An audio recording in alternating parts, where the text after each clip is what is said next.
주시는 하나님의 말씀은 구약 성경 열왕기하 23장 8절에서 15절까지의 말씀입니다. 또 유다 각 성읍에서 모든 제사장을 불러오고 또 제사장이 분향하던 산당을 게바에서부터 브엘세바까지 더럽게 하고 또 성문의 산당들을 헐어버렸으니 이 산당들은 그 성읍의 지도자 여호수아의 대문 어기 곧 성문 왼쪽에 있었더라.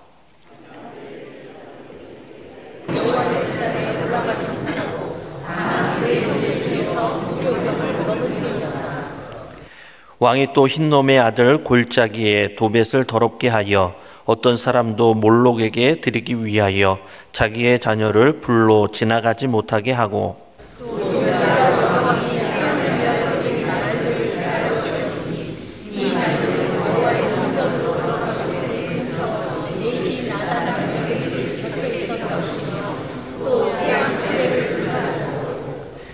유다 여러 왕이 아하스의 다락 지붕에 세운 제단들과 므낫세가 여호와의 성전 두 마당에 세운 제단들을 왕이 다 헐고 거기서 빻아 내려서 그것들의 가루를 기드론 시내에 쏟아버리고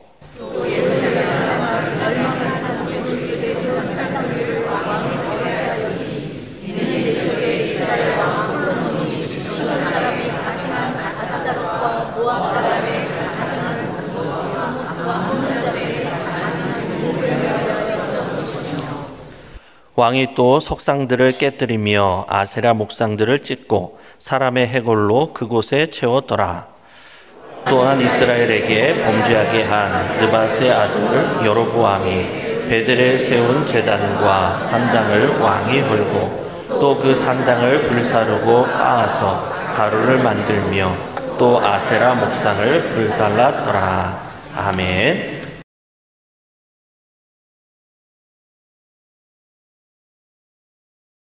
올해 여름은 비가 와도 무더운 것 같습니다. 그렇죠? 계속 30도를 웃도는 이 더위에도 저희 영흥교회 성도님들께서 늘 강건하시기를 기도합니다.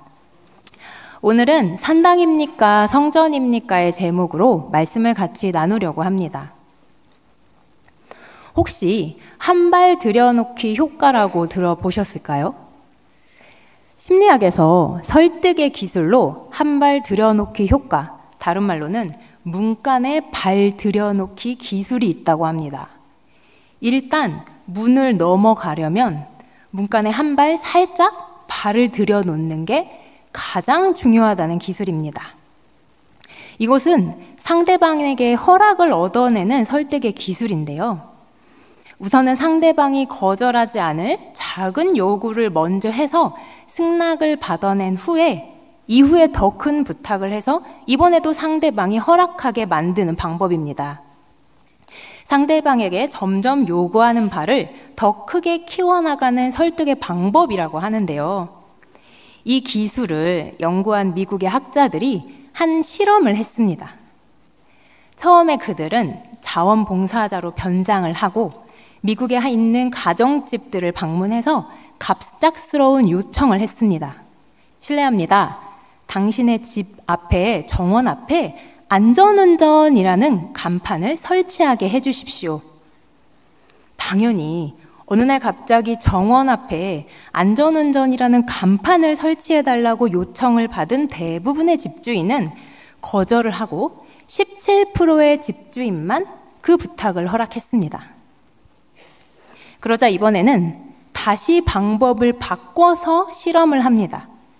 자원봉사자들은 안전운전이라는 간판을 설치하기 2주 전에 집주인들에게 안전운전이라고 적힌 작은 스티커를 집 앞 정원 앞에 붙여달라는 요청을 합니다. 간판보다는 작은 스티커를 대문 앞에 붙이는 것은 훨씬 수월하고 작은 부탁이기 때문에 이번에는 몇 프로가 허락하셨을까요? 네, 7이 나왔어요. 76%가 허락을 했습니다. 네. 그리고 2주 후에 다시 자원봉사자들이 같은 집주인에게 가서 안전운전이라는 간판을 설치하도록 부탁을 하자 이번에는 대부분의 집주인이 정원 앞에 간판을 설치하는 걸 승낙했다는 사실입니다. 처음부터 간판이라는 큰 요청을 두고 부탁하기보다는 2주 전에 미리 가서 스티커라는 작은 부탁을 하고 이후에 간판이라는 큰 요청을 했더니 4배가 넘는 사람들이 허락하게 되었습니다. 이것이 바로 한 발 들여놓기 효과입니다.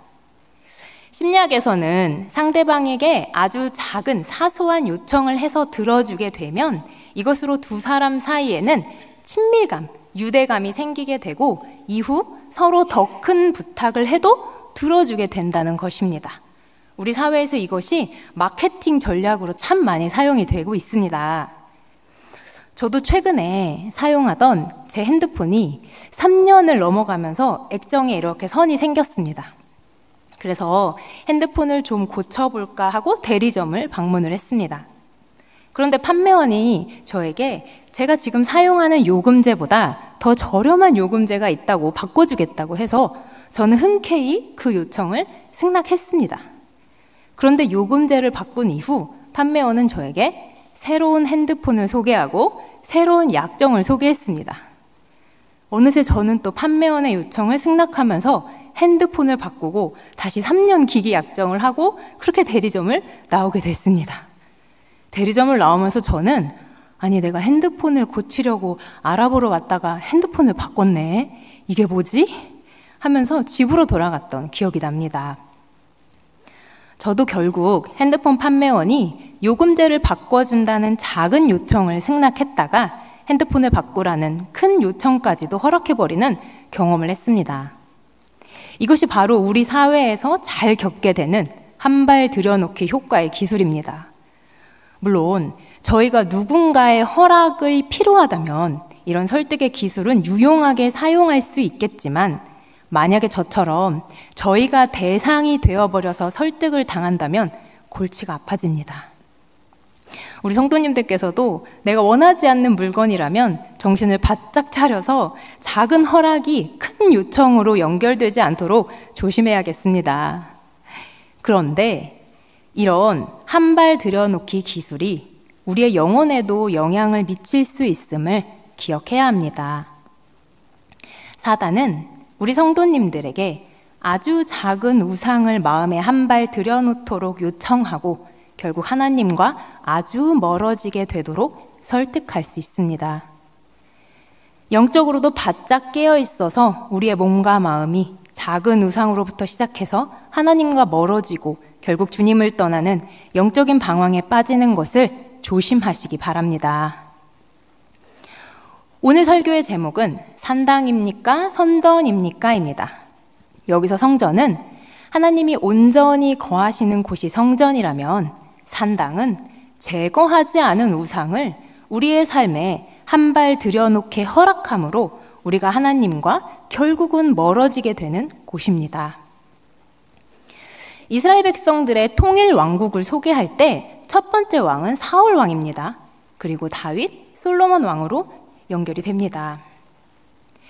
열왕기 상하에서 솔로몬 이후 이스라엘이 남유다와 북이스라엘로 분열이 되었고 남유다에는 20명의 왕이, 북이스라엘에는 19명의 왕이 등장합니다. 그런데 성경은 남유다와 북이스라엘의 총 39명의 왕을 소개할 때 산당에 대한 태도를 같이 기록합니다. 먼저 북이스라엘의 왕들은 여로보암으로 시작해서 19명인데 하나님 앞에 선한 왕의 기록은 없습니다. 그리고 남유다에는 종교적으로 타락하면서 하나님 앞에 매우 악하다고 평가받은 왕이 르호보암과 므낫세인데 이 두 왕은 산당을 아주 적극적으로 설립했습니다. 그리고 아사, 여호사밧, 요아스, 아마사, 우시야, 요담 왕은 하나님 앞에 선한 평가를 받았지만 산당은 제거하지 못했다고 성경에 기록되어 있습니다. 마지막으로 히스기야는 하나님 앞에 그의 믿음이 선한 평가를 받고 산당도 제거했지만 완벽하게 산당을 제거하지 못해서 그의 아들 므낫세가 왕이 되자 말자 다시 산당을 재건하여 하나님 앞에 영적으로 악행을 저지르게 됩니다. 39명의 왕 중에 단 한 사람, 요시야 왕만이 산당을 아주 철저하게 제거한 왕으로 오늘 성경은 소개합니다. 산당이 무엇이기에 이렇게 많은 왕이 산당을 완전히 없애지 못하고 그냥 두게 되었고, 또 단 한 사람 요시야 왕만이 산당을 완벽하게 제거하게 되었을까요? 산당은 높은 장소에 세운 제단이라는 의미로 주로 언덕이나 산 위에서 신들에게 제사를 지내던 곳이었습니다. 그리고 출애굽한 이스라엘 백성들이 가나안 땅에 정착했을 때 가나안 사람들은 산당에서 바알과 아세라 신에게 제사를 드리고 있었습니다. 즉 이방 사람이 우상에게 제사를 지내던 곳이 산당이었습니다. 그런데 우상에게만 제사를 지내던 곳이라면 백성들은 산당을 우상과 관련 있는 곳으로 구분하고 오히려 쉽게 선을 그을 수 있었을 것입니다. 그런데 산당은 이스라엘 역사에서도 아주 중요했습니다. 솔로몬이 예루살렘 성전을 건축하기 전에 이스라엘 백성들은 하나님께 예배드릴 장소가 없었습니다. 출애굽 때 성막이 있긴 했지만 성막도 블레셋과의 전쟁에서 언약궤를 빼앗기게 되면서 백성들은 하나님께 예배드릴 장소를 찾지 못했습니다. 그래서 하나님께서는 당시에 백성들이 산당에서 하나님께 예배드리는 것을 허락하셨습니다. 열왕기상 3장 2절 말씀입니다. 제가 읽어드릴게요. 그때까지 여호와의 이름을 위하여 성전을 아직 건축하지 아니하였으므로 백성들이 산당에서 제사하며. 당시에 솔로몬이 하나님께 1,000번째 드린 곳도 기브온 산당이며 하나님께서는 솔로몬의 기도를 기뻐 받으셨습니다.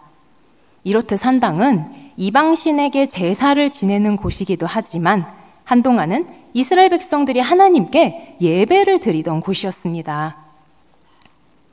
그런데 가나안 땅에 정착한 이스라엘 백성들은 산당에서 예배드리면서 결국 혼합주의 신앙에 빠져들게 됩니다.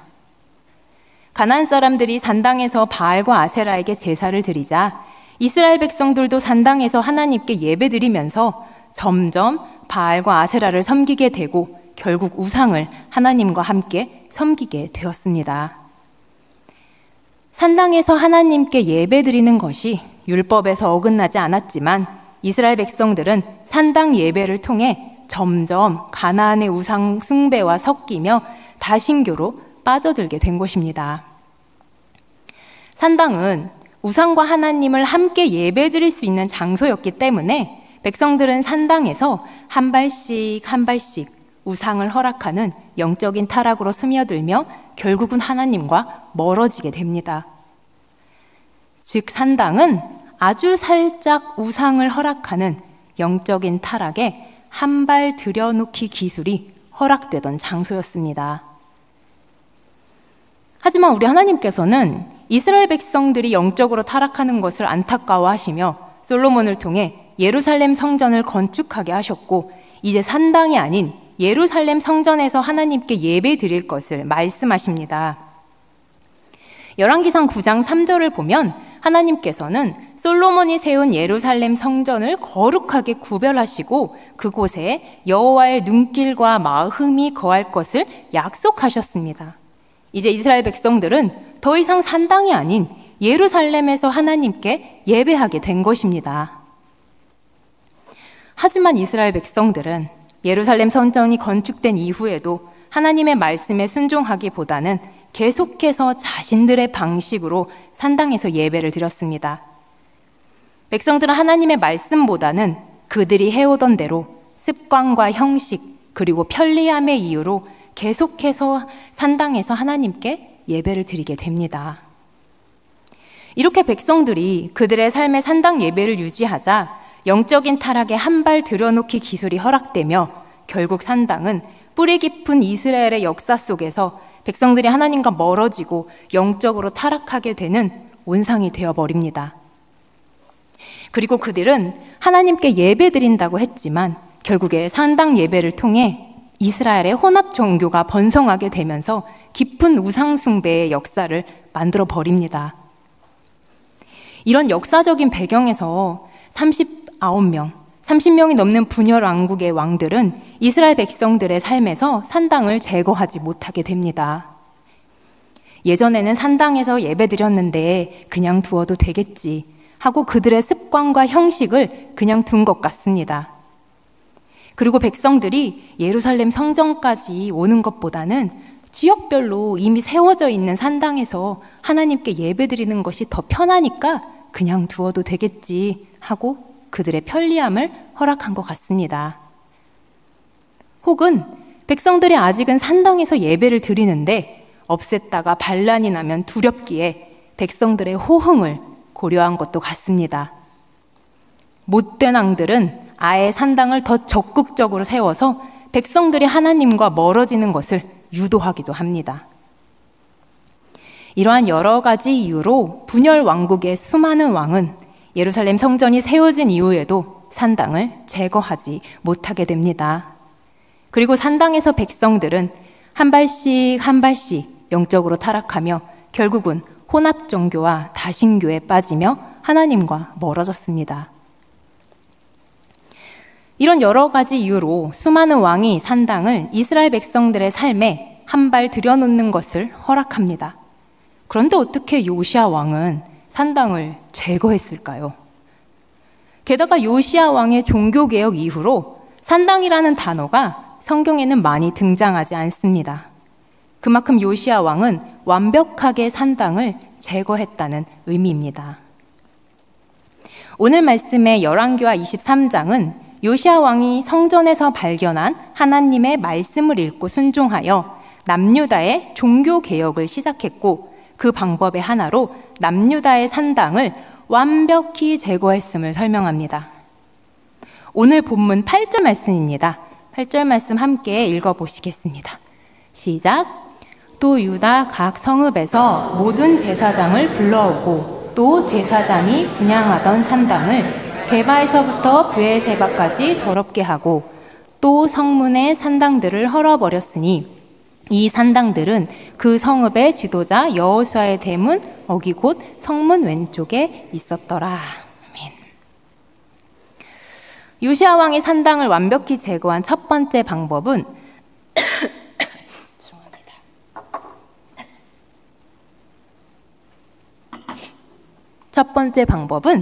나의 삶에 내가 통제할 수 있는 부분을 살펴보아 구체적으로 과감하게 결단을 하는 것입니다. 8절 말씀에 방금 읽으신 말씀에서 요시야 왕은 산당을 제거할 때 게바에서부터 브엘세바까지 있는 산당을 전부 더럽게 하거나 헐어버렸다고 합니다. 요시야 왕은 남유다의 왕이고 게바는 남유다에서 최북단에 있는 경계이며 브엘세바는 남유다의 최남단의 경계입니다. 요시야는 자신이 남유다의 왕으로 영향력을 행사할 수 있고 스스로 통제가 가능한 남유다 전국을 아주 구체적으로 살펴서 남경계부터 북경계까지 전부 산당을 찾아서 제거했습니다.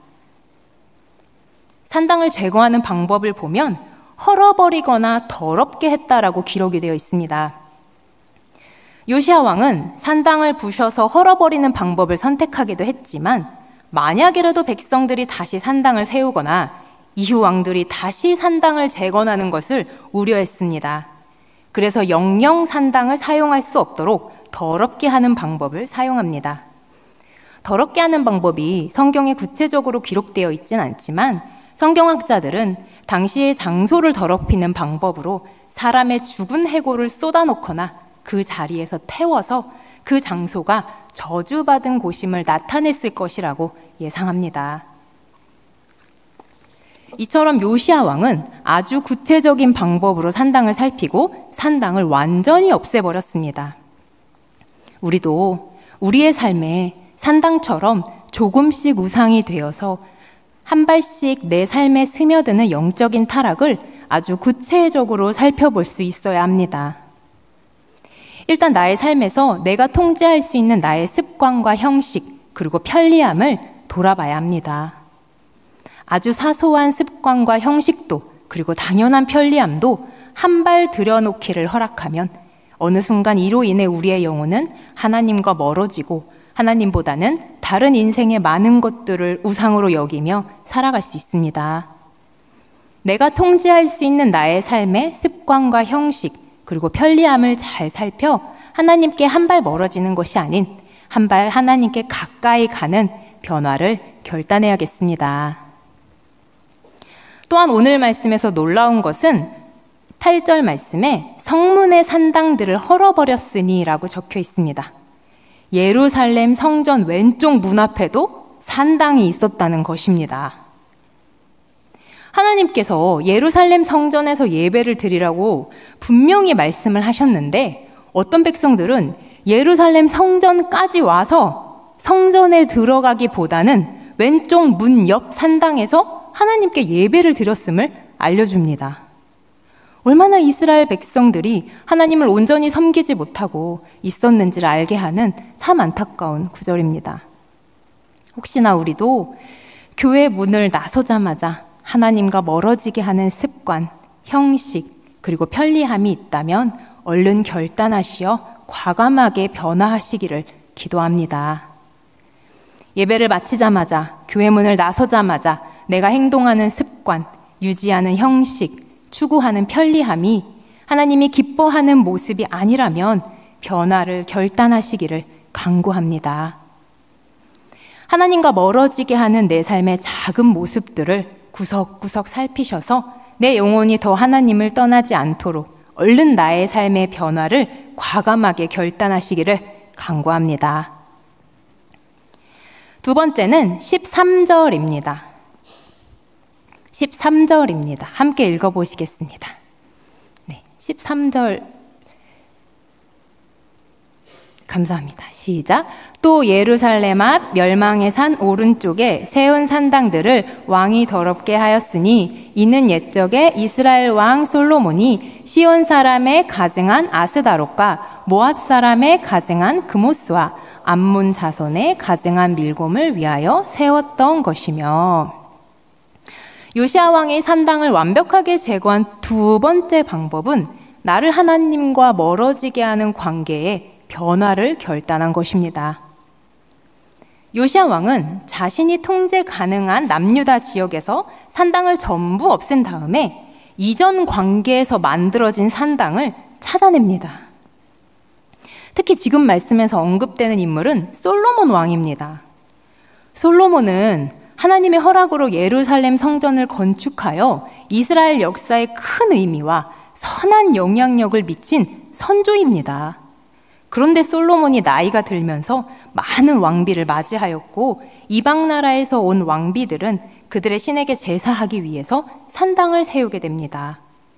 당시 솔로몬이 허락한 산당은 아스다롯, 그모스, 밀곰이라는 여러 신들을 제사하는 장소가 되었고 이후 300년이나 그 장소가 유지되면서 이스라엘 백성들이 오랫동안 타락하게 하는 거점이 되었습니다. 게다가 솔로몬 왕이 산당을 세운 산의 이름이 오늘 말씀에 멸망의 산으로 소개되고 있습니다. 멸망의 산은 본래는 기름 부음의 산으로 감람나무가 빼곡하고 기름이 풍부하고 올리브유가 넘치던 감람산을 의미합니다. 솔로몬은 감람나무가 풍성하여 풍요롭고 멋진 감람산의 한 봉우리에 이방산을 위한 산당을 세워 왕비들이 여러 신을 제사하도록 허락을 한 것입니다. 성경에서 감람산은 이후 예수님이 오셨을 때 기도를 하던 장소이며 마태복음에서는 지산명령의 말씀이 선포되던 장소이고 누가복음에서는 예수님께서 하늘로 승천하신 곳으로 소개됩니다. 물론 솔로몬 시대는 아직 예수님께서 오시기에 한참 전이지만 당시에도 시대적으로 풍요와 축복을 상징하던 감람산에 솔로몬이 이방신을 위한 산당을 세웠으며 이후로 300년을 많은 백성들이 우상을 섬기고 영적으로 타락하는 악한 영향을 미치게 됩니다. 그렇기에 성경은 감람나무의 기름이 넘치던 풍요의 상징인 감람산을 주님이 저주하실 저주산, 멸망의 산으로 성경에 기록하여 당시의 솔로몬이 얼마나 주님 보시기에 심각했는지를 알려주고 있습니다.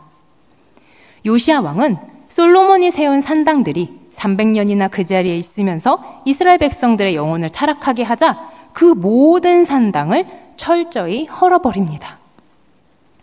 성도 여러분, 저희도 혹시나 처음에는 좋은 의도로 만남이 허락되었더라도 어느 순간 그 관계가 변질이 되어서 우리를 하나님과 멀어지게 하는 관계가 있는지 돌아봐야겠습니다. 우리를 교회와 멀어지게 하고 하나님께 멀어지게 하는 관계가 있다면 잠잠히 그러한 관계들을 돌아보고 분별하는 지혜를 위해서 기도해야 합니다. 물론 지금 요시야 왕은 한 나라의 왕이기 때문에 솔로몬처럼 위대한 성조가 세운 산당도 완벽하게 제거를 없애버릴 수 있었습니다. 하지만 저도 그리고 성도님들께서 살아가는 삶에 얽힌 관계는 이렇게 단번에 해결하기 어려운 경우가 더 많습니다. 그렇기에 우리는 우리를 하나님과 멀어지게 하는 관계를 위한 기도가 필요합니다. 이미 오랫동안 얽힌 관계가 우리에게 하나님과 멀어지게 하는 한 발 들여놓기를 허락하고 있다면 우리는 그 관계에 적절한 선과 결단을 위해 주님께 구하며 주님께 지혜를 구하며 기도를 해야겠습니다. 우리의 삶의 여러 인간관계가 영혼교회 성도님들을 영적으로 시험하는 관계가 아닌 더욱 주님을 바라보고 주님과 가까워지는 영혼의 동역자와 같은 관계들이 많아지시기를 축복합니다. 세 번째는 15절입니다. 15절도 함께 같이 읽어보시겠습니다. 시작. 또한 이스라엘에게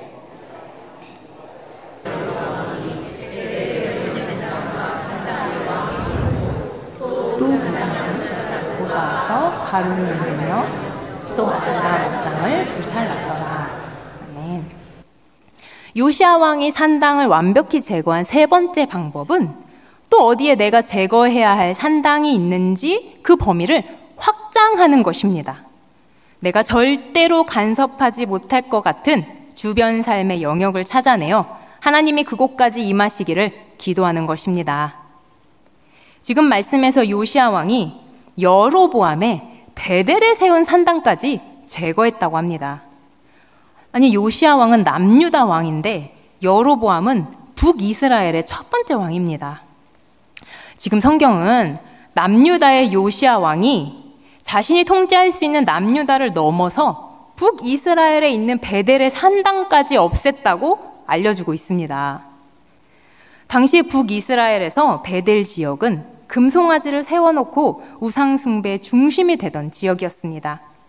요시야 왕은 우상숭배의 중심이 되던 북이스라엘의 베덴 땅의 산당까지 과감하게 없앴습니다. 물론 이것이 가능했던 당시 배경이 있습니다. 이미 북이스라엘은 남유다보다 먼저 아수르라는 나라에게 멸망한 상태였습니다. 아수르가 북이스라엘을 다스리고 있었는데 아수르가 바벨론이라는 나라와 정치적으로 세력 다툼을 하던 그 시기에 정치적으로 혼란 그 틈을 타서 요시야 왕이 북이스라엘의 산당을 없앤 것입니다. 하지만 어찌 보면 남유다의 왕이 지금 북이스라엘에 접근하는 건 아수르를 자극할 수 있는 일이기도 한데 요시야는 아수르가 바벨론과 싸우는 사이에 과감한 결심을 한 것입니다. 비록 분열되어서 나눠 있지만 북이스라엘도 하나님의 백성임을 안 요시야 왕은 그들이 더 이상 산당에서 우상 숭배를 통해 하나님과 멀어지는 것을 막고자 과감하게 결단하였습니다. 그리고 아수르가 혼란한 틈을 타서 북이스라엘까지 종교개혁을 시행하게 된 것입니다. 우리도 절대로 그리스도인의 영향력을 미칠 수 없는 그러한 주변의 삶의 영역이 있다면 먼저 주님께서 그 틈을 허락하시기를 기도해야겠습니다.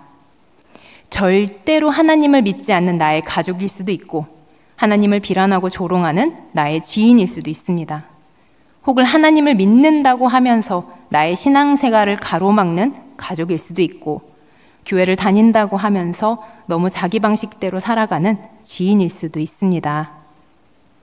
나의 삶이 아니기에 내가 통제할 수 없고 나와 깊은 관계도 아니기에 관련 못할 수도 있지만 그럼에도 우리 주님이 도우신다면, 그리고 허락하신다면 우리는 그들에게 하나님이 임하시길 기도할 수 있습니다. 그리고 그들의 삶에 존재하는 산당을 제거하는 것을 도울 수 있습니다. 저희 영흥교회 성도님들께서 절대로 우리가 간섭하지 못할 것 같은 주변 사람의 삶의 산당 제거를 위해 기도의 영역을 확장하시기를 간구합니다. 분열 왕국의 39명의 왕 중에 단 한 사람, 요시야 왕만이 완벽하게 산당을 헐어버렸습니다. 산당은 우상신에게 제사를 지내던 곳이면서 일정 기간 하나님께 예배드렸던 장소였기에 이스라엘 백성들은 습관과 형식 그리고 편리함을 핑계로 산당 예배를 유지했습니다. 이렇게 300년이 넘는 오랜 시간 동안 산당은 이스라엘 백성들의 삶에 한 발씩 한 발씩 우상을 허락하며 영적인 타락으로 스며들고 결국은 이스라엘 백성들이 혼합 종교와 다신교로 빠져들어 하나님과 멀어지게 합니다. 하지만 우리 하나님께서는 이전에 어떤 의미가 있는 곳이라도 지금 하나님께서 허락하지 않으시면 과감하게 결단하고 버릴 것을 말씀하십니다. 우리 하나님은 하나님께서 말씀하신 곳에서 우리가 하나님을 온전히 예배할 것을 명령하십니다. 요시야 왕이 하나님의 말씀에 순종하여 300년이 넘게 이스라엘 백성의 삶에 한 발 들여놓아 있던 산당을 철저하게 허물었습니다. 요시야 왕이 산당을 완벽하게 제거한 방법은 자신이 통제할 수 있는 삶의 부분을 철저하게 살피어 구체적으로 과감하게 결단한 것입니다. 그리고 하나님과 멀어지게 하는 관계를 검토하고 변화를 결단했습니다. 마지막으로 절대로 간섭하지 못할 것 같은 주변 삶의 영역을 찾아내어서 제거해야 될 산당의 범위를 확장하고 노력하였습니다. 우리도 요시야 왕처럼 우리의 영혼을 살며시 틈타 한 발 들여놓으려는 우상이 있다면 아무리 작은 요청도 과감하게 거절하시기를 간구합니다. 그렇게 하나님을 향한 한 발 들여놓기가 이루어지는 영흥교회 성도님들 되시기를 소망합니다. 그런데 오늘 말씀에서 하나님께서 이스라엘 백성에게 예배드리라고 명령하신 예루살렘 성전이 지금은 어떻게 되었을까요? 현재 예루살렘 성전은 기원 후 73년에 무너지고 지금은 그 자리에 이슬람의 예배당 모스크가 서 있습니다. 하나님께서 그토록 산당이 아닌 예루살렘 성전에서 예배드리라고 말씀하셨는데 이제는 예루살렘 성전도 무너진 지 오래입니다. 그렇다면 지금 우리가 하나님께 예배드리는 성전은 어디일까요? 고린도전서 6장 19절 20절 말씀입니다. 제가 읽어드리겠습니다. 너희 몸은 너희가 하나님께로부터 받은 바 너희 가운데 계신 성령의 전인 줄을 알지 못하느냐? 너희는 너희 자신의 것이 아니라 값으로 산 것이 되었으니 그런즉 너희 몸으로 하나님께 영광을 돌리라. 아멘. 오늘날의 성전은 성령님께서 임하시는 그리스도의 몸된 교회, 저희 영흥교회이며 또한 저희 영흥교회 성도님들의 몸과 마음이 곧 성령님께서 내주하시는 성전입니다. 예수님의 죽으심과 부활로 우리에게는 보혜사 성령님께서 오셨고 지금은 성령의 시대로 예수님을 구주로 영접한 우리 성도님들 개개인의 몸과 마음이 곧 성령님께서 내주하시는 성전임을 기억하시기 바랍니다. 외국의 한 교회에 참된 예배를 드리기로 소문난 교회가 있었다고 합니다.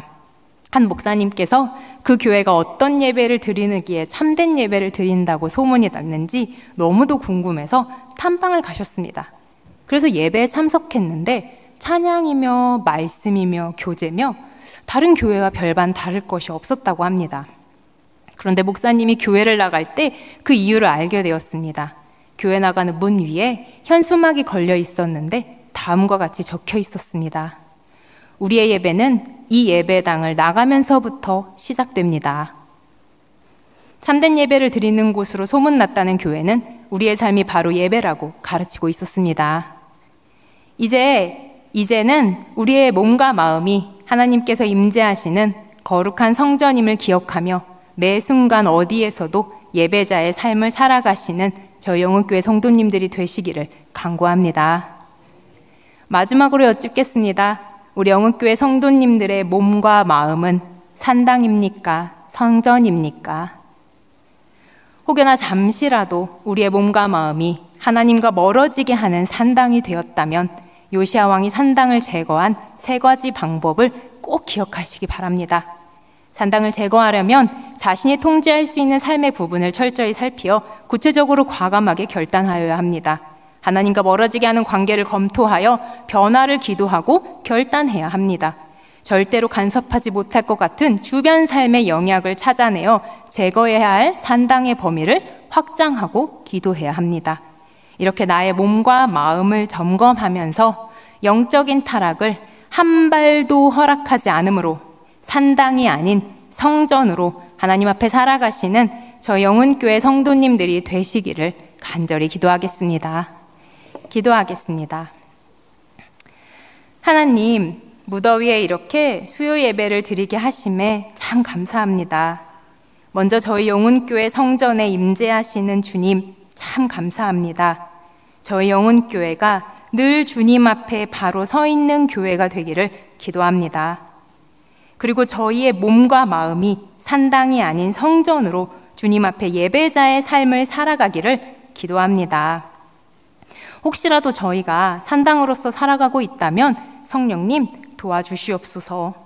저희가 삶에서 통제할 부분들을 찾아 결단하게 하시고 주님과 멀어지게 하는 관계를 돌아보게 하소서.